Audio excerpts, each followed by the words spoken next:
ભાવનગરથી સુરત વચ્ચે પરિવહન માટે સમુદ્ર માર્ગે રોપેક્સ ફેરી સર્વિસ ચાલી રહી છે ઘોઘાથી હજીરા સુધી.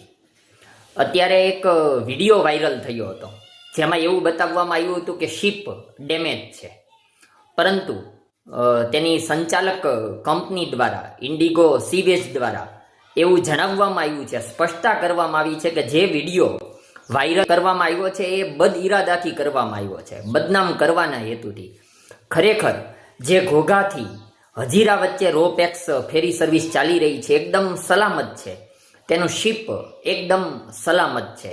એટલે જો કોઈના મનમાં સંદેહ હોય, કોઈ શંકા હોય, તો તેમના સંચાલક દ્વારા આ સ્પષ્ટતા કરવામાં આવી છે. એટલે ભાવનગરથી સુરત વચ્ચે દરિયાઈ માર્ગે જે રોપેક્સ ફેરી સર્વિસ ચાલી રહી છે એકદમ સલામતીવાળી છે. અને જે કોઈ પણ વિડીયોમાં જે રજૂ કરવામાં આવ્યું છે એ ફેરી સર્વિસની જે શિપ બતાવવામાં આવ્યું છે એ બહારનું છે.